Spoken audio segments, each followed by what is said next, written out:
ఆ రోజు మన మాజీ ముఖ్యమంత్రి గౌరవనీయులు కేసీఆర్ గారు ఎల్ఆర్ఎస్ ప్లాట్కు 1000 రూపాయల చొప్పున కట్టించి క్రమబద్ధీకరణ చేసి మన యొక్క ప్లాట్కు మున్సిపల్ పర్మిషన్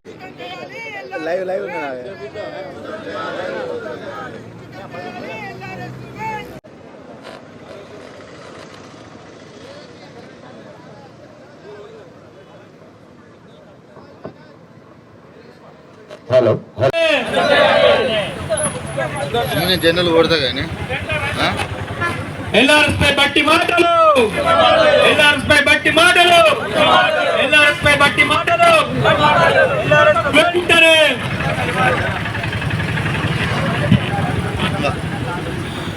సునీలేనా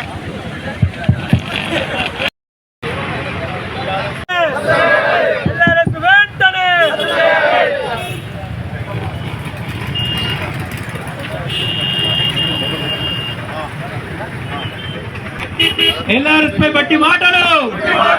ఎల్ఆర్ఎస్ పై బట్టి మాటలు, ఎల్ఆర్ఎస్ వెంటనే,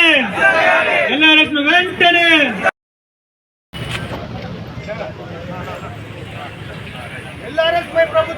ఎన్నికల సమయంలో అమలు కాని హామీలతోని దొంగ మాటలు చెప్తూ 420 హామీలు ఇచ్చి 6 గ్యారెంటీలు చెప్పి ఈరోజు ఎవ్వి కూడా అమలు చేయకుండా ప్రజలను మభ్యపెడుతూ గత ప్రభుత్వం అనేక సంక్షేమ పథకాలు చేపడితే వాటిని రద్దు చేస్తూ ఈరోజు గత ప్రభుత్వం బీఆర్ఎస్ పైన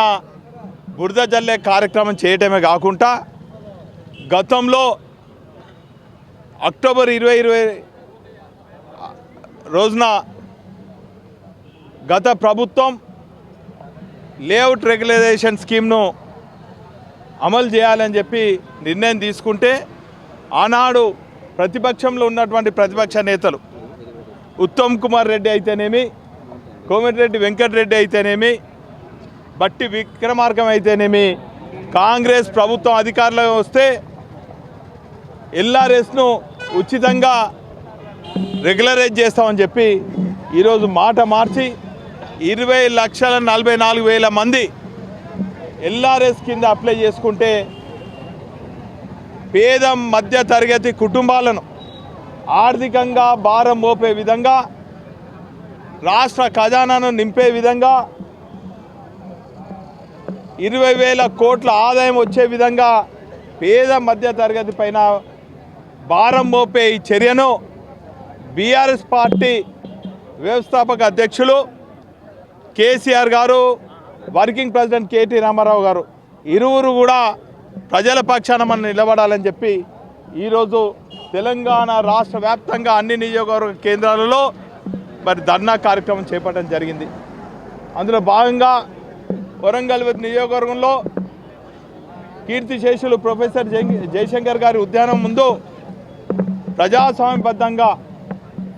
రాష్ట్రంలో ఉన్నటువంటి పేద మధ్య తరగతి వారికి అండగా ఉండే విధంగా